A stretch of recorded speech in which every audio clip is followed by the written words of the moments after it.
Boa noite a todos, muito bem-vindos. Como sempre, hoje é o Livro dos Médiuns.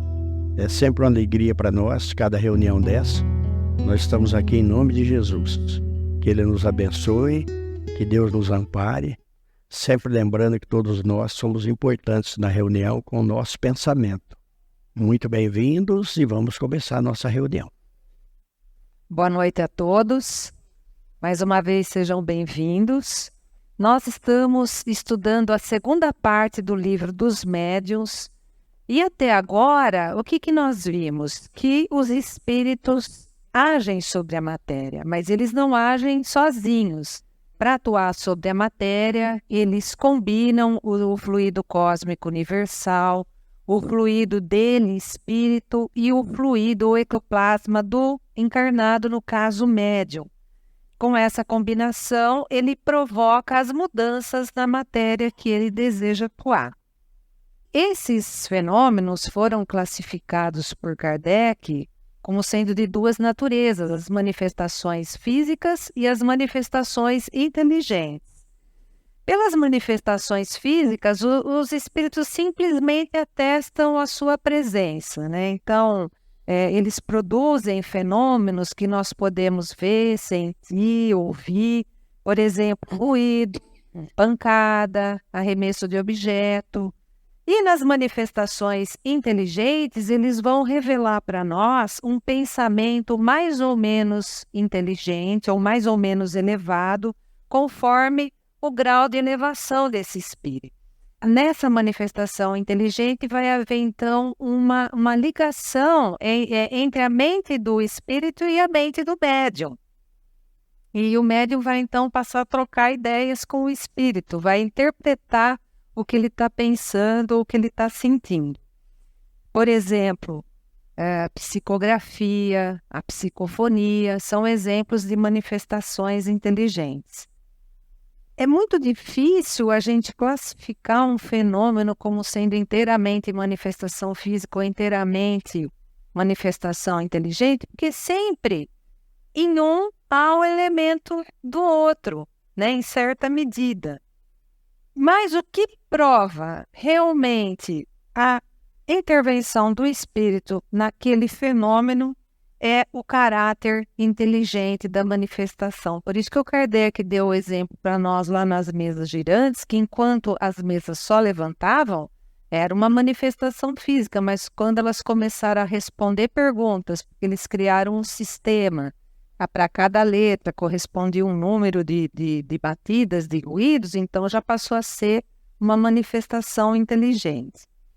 E tanto uma como a outra, elas precisam da intervenção do médium. E elas podem ser espontâneas, ou seja, elas acontecem independente da vontade do médium, ou elas podem ser provocadas, elas são forçadas pelo médium.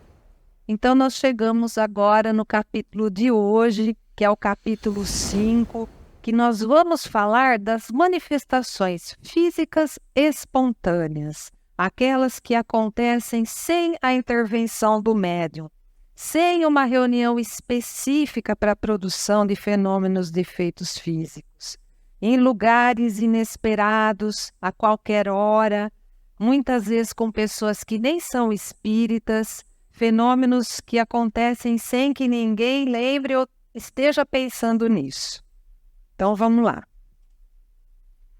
São fenômenos espontâneos de efeitos físicos, ruídos, barulhos, perturbações, arremessos de objetos e fenômenos de transporte.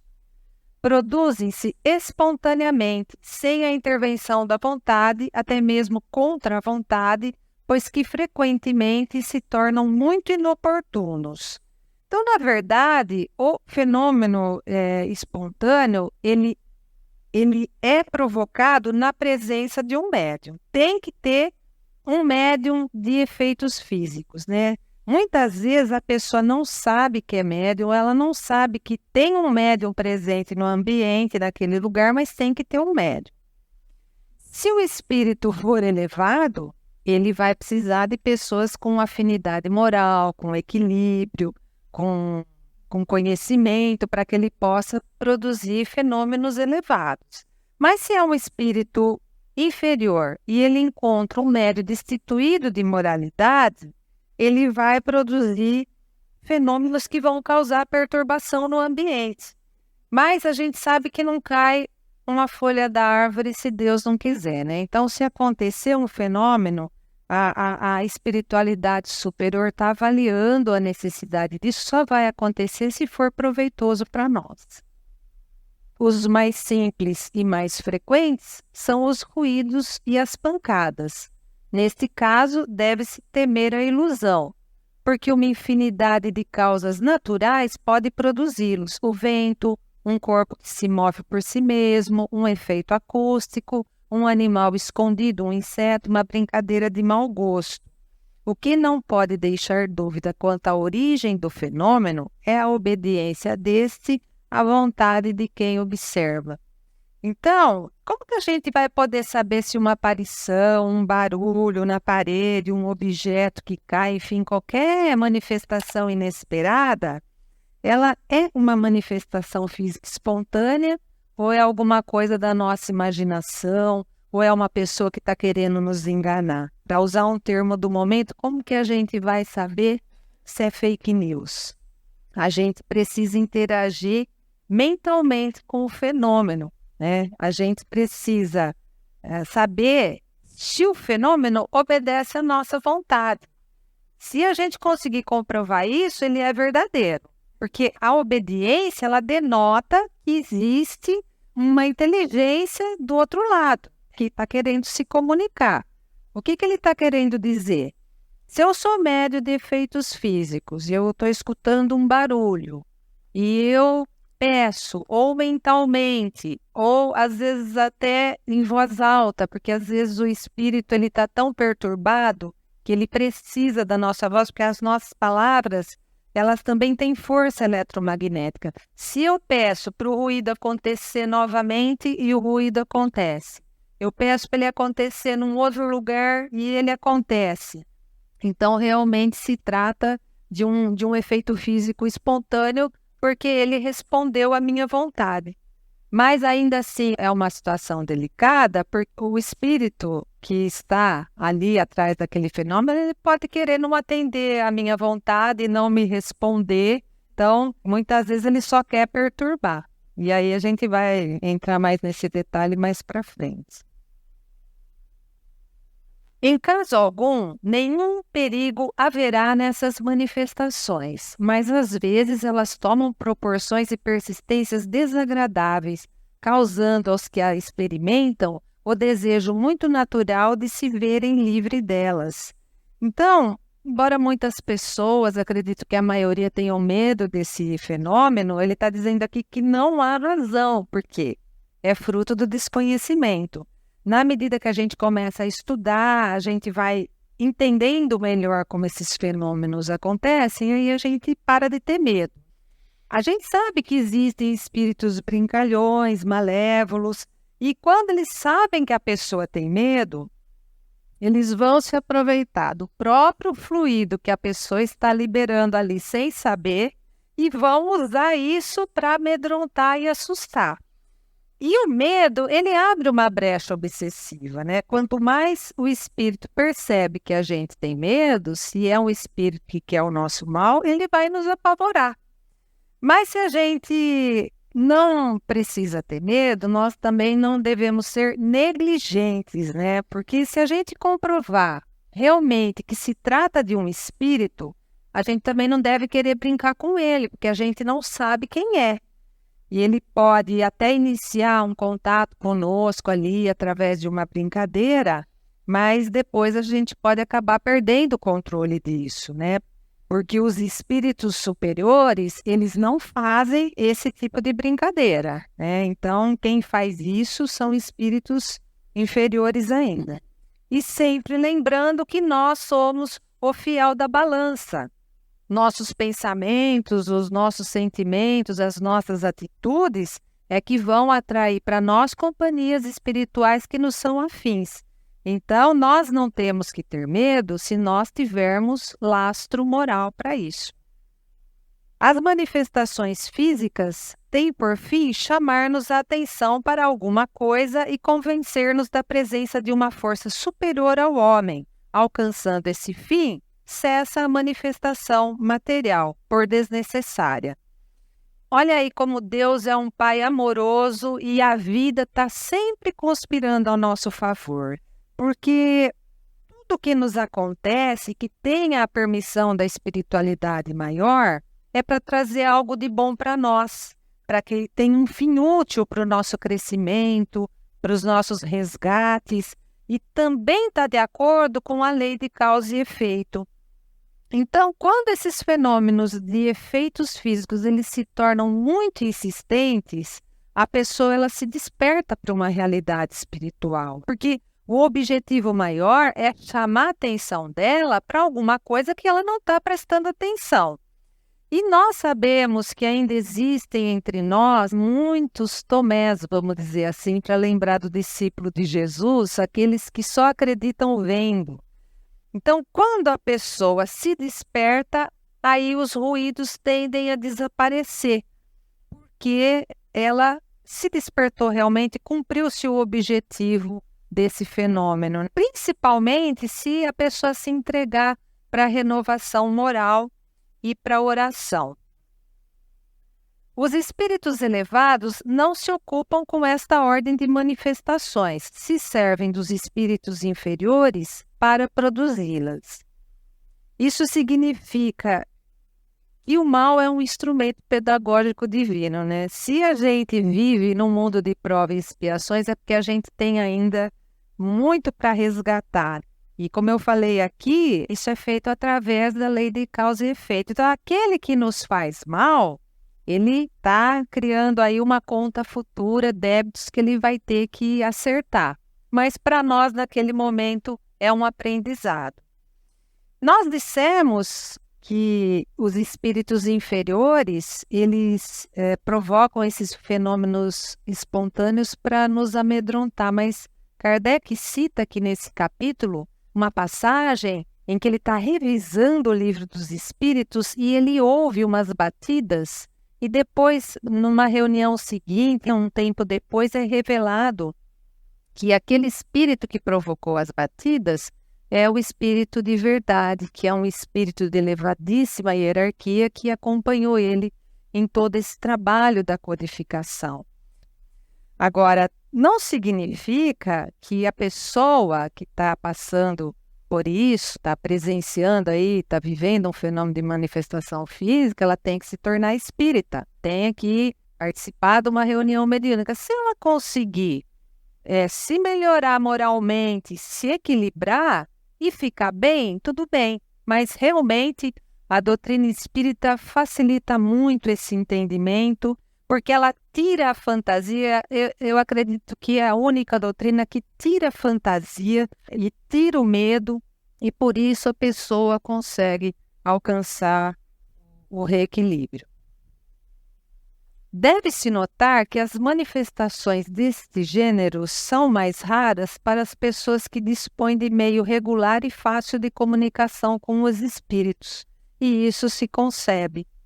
O que ele está dizendo aqui? As pessoas que se comunicam regularmente com os bons espíritos, na mesa mediúnica, por exemplo, elas não estão mais sujeitas à manifestação desse tipo, porque o que importa, na verdade, nesse trabalho é aquilo que é executado em nome da bondade divina, em nome da justiça divina, né? Então, de alguma forma, a gente vai também se sintonizando com esses laços de fraternidade, de bondade universais. Para que vai ter ruído na casa de um médium que já se despertou? Não tem necessidade. O médium que está trabalhando no centro, ele já se despertou. Mas se acontecer algum fenômeno desse tipo, né, aí eu devo realmente refletir e me perguntar, né, por que esse espírito está querendo me chamar a atenção, né? O que eu estou negligenciando, né? Onde eu estou sendo invigilante? As manifestações espontâneas nem sempre se limitam a ruídos e pancadas. Móveis e objetos diversos são derrubados, pedras são atiradas, portas e janelas são abertas, ladrilhos são quebrados. Claro, se a gente lembrar um pouquinho que foi falado aqui nas semanas anteriores, o espírito, ele manipula os fluidos, né? Ele combina os fluidos dele com o fluido do médium para um fenômeno de manifestação física que envolve o objeto. E nessa combinação de fluido, tem o fluido do espírito. Então, ele pode, com a mente, comandar esses fluidos. Então, ele pode levantar um objeto, derrubar, atirar, fazer o que ele bem entende. E essas perturbações podem ficar mais graves porque exatamente ele pode encontrar um ambiente favorável para isso. Aqueles que estão num ambiente, tiver uma certa sensibilidade mediúnica, vão sentir, vão presenciar tudo isso.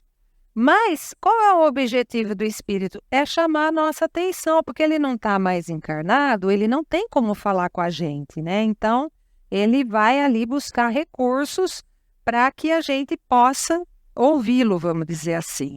Só que isso também está muito relacionado com a pessoa encarnada que está passando por aquilo, né? Sempre, como eu falei aqui, considerando a lei de causa e efeito. Muitas vezes o estrago se dá de fato, outras, porém, só se dá na aparência. Então, às vezes o objeto se quebra mesmo, às vezes só se ouve o ruído. Às vezes, quando o espírito ele arremessa um objeto, ele pode retirar o objeto ali das proximidades.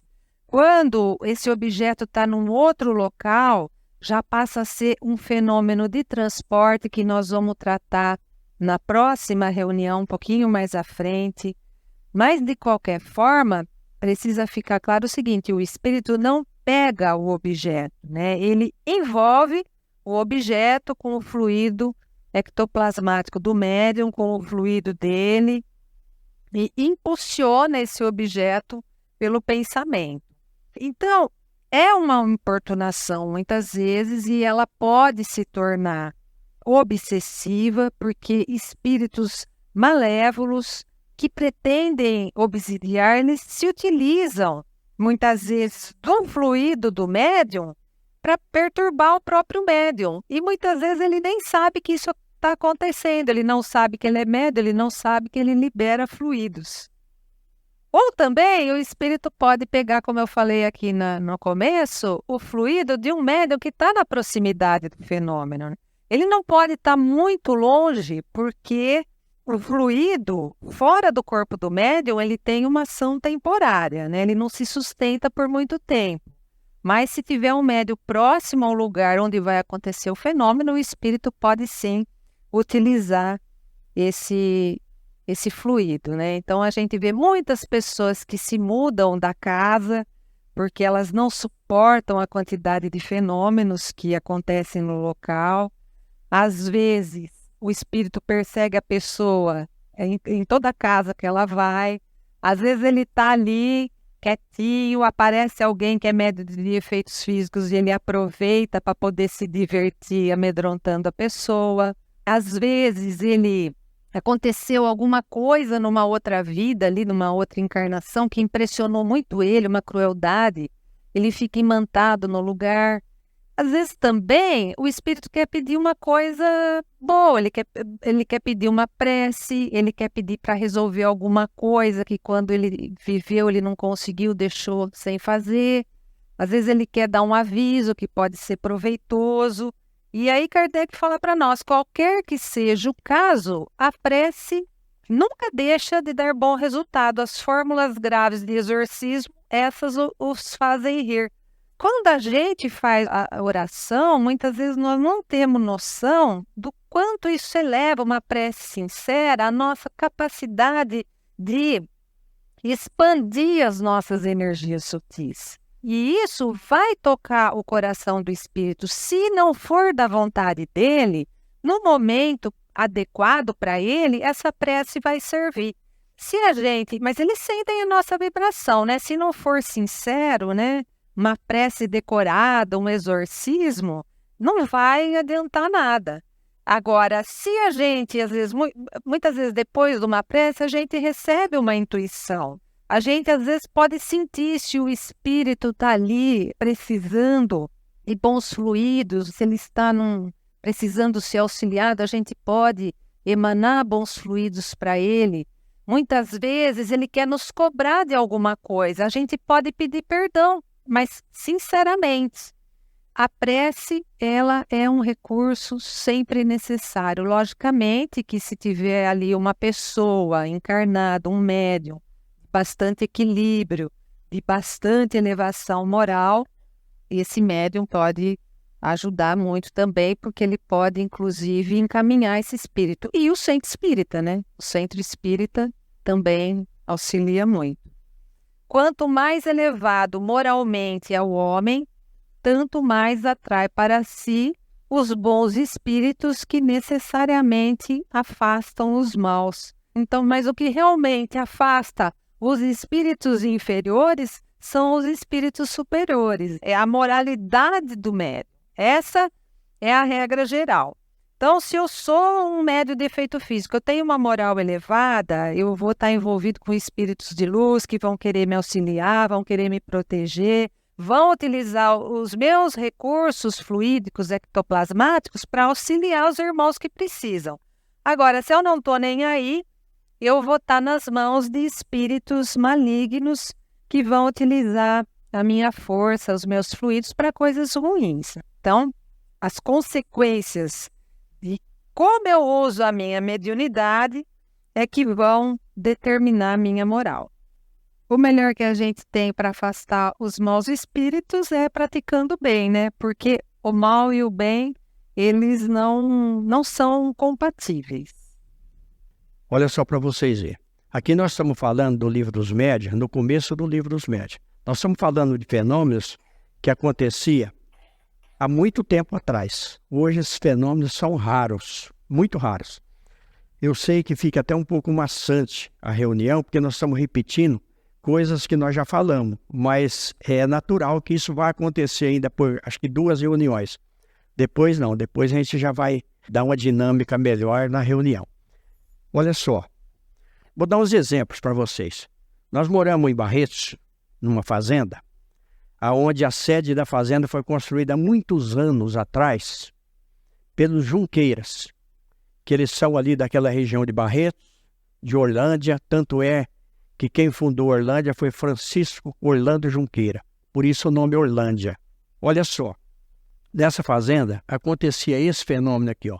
Muitas vezes o estrago se dá de fato, outras, porém, se dá na aparência. Eu tenho mediunidade desde criança pequena. Então a gente, mas não era só eu que ouvia, não.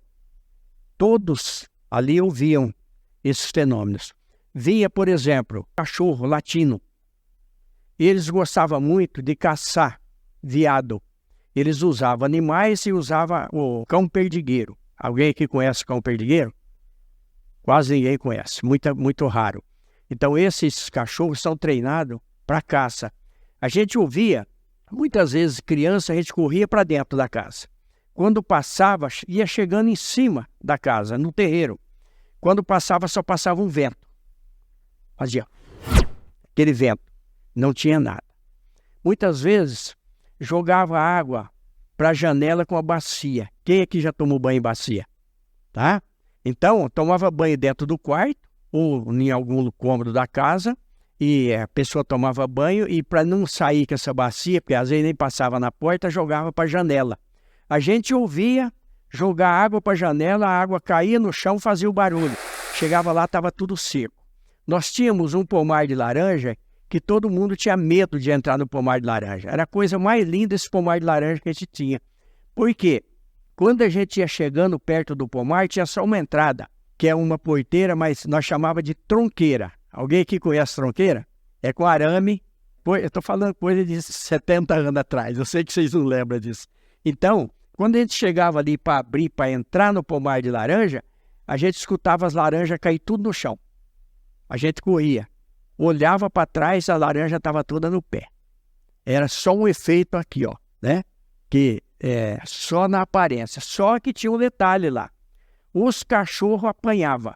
Tanto é que o meu pai construiu um cômodo para deixar os cachorros dormir dentro do cômodo. Mas aí, depois de um certo tempo, eles apanhavam mesmo fechado. Se ficasse no terreiro, a gente escutava os reios bater e o cachorro chorar e gritar. Colocava dentro do cômodo e escutava os cachorros apanhar. Aí tinha que ir lá, na época não tinha luz elétrica, acendia um lampião ou uma lamparina, normalmente era lamparina, para deixar 4, 5 lamparinas, deixava os cachorros no claro. Aí olha para vocês verem que coisa interessante, olha como que a luz ela tem influência sobre os espíritos. Quando acendia essas lamparinas, os cachorros conseguiam dormir. Senão os cachorros não dormiam. Isso acontecia frequentemente. Agora, hoje, por que nós estamos falando de coisas antigas aqui? Hoje, dificilmente acontece isso, porque nós temos igrejas evangélicas, muitas, que fazem o chamado exorcismo, que não funciona muito, mas tem oração ali. Muitos espíritos, eles são atraídos. Tem muitos centros espíritas que de primeiro não podia, era proibido a doutrina espírita. Então, hoje não, hoje fazem-se reuniões em vários lugares, com médiuns, às vezes grupos pequenos. Aqui em Americana mesmo, surgiu agora, que eu estou sabendo, 11 grupos pequenos, espíritas, 11. Então, para vocês verem, então esses espíritos, eles vão sendo atraídos e vão sendo assistidos e vão sendo encaminhados. Como a Néia falou aqui dos centros espíritas, que normalmente os centros espíritas encaminham. Olha aí a importância da reunião mediúnica, que nós sempre comentamos aqui. Muitos desses espíritos são atraídos para a reunião mediúnica e são levados. Eles estão perturbados, eles estão ligados ainda a tudo isso que nós estamos lendo aqui, né? E a prece, é só a prece. A gente sabe que o exorcismo são palavras. E aí, só para a gente encerrar, porque nós já estamos em cima da hora, olha o que Jesus faz.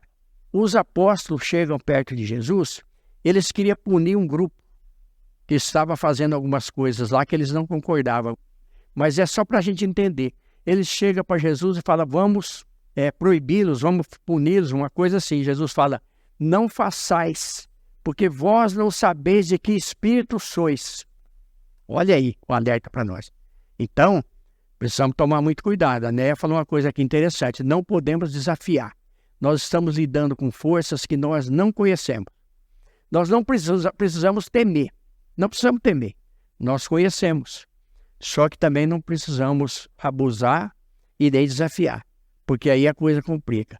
Durante as nossas reuniões, vou contar algumas experiências para vocês de desafios, tá? E uma série de coisas interessantes que está dentro do livro dos médiuns. Eu coloquei aqui, então, as condições para que esse fenômeno ocorra, esses fenômenos, né? O espírito precisa querer operar o fenômeno, ter um objetivo. Tem que haver um médio de efeitos físicos no local ou nas proximidades de onde o efeito vai ocorrer. Tem que ser permitido pela espiritualidade maior haver uma causa útil. Tem que haver uma combinação fluídica da parte do médium e da parte do espírito. Muito bem. Tá? Então, semana que vem nós vamos continuar nesse assunto. E nós vamos voltar aqui a semana que vem. Vamos ver por que Deus permite isso para nós. Por que é permitido essas coisas? Tudo que nós comentamos até agora, por que é permitido? Deve ter uma razão de ser. Cada um faz seu pedido mental, a sua prece. Vamos pedir a Jesus que nos envolva, que nós possamos realmente receber aquilo que nós viemos buscar. E lembrando que todos nós podemos auxiliar com o nosso pensamento.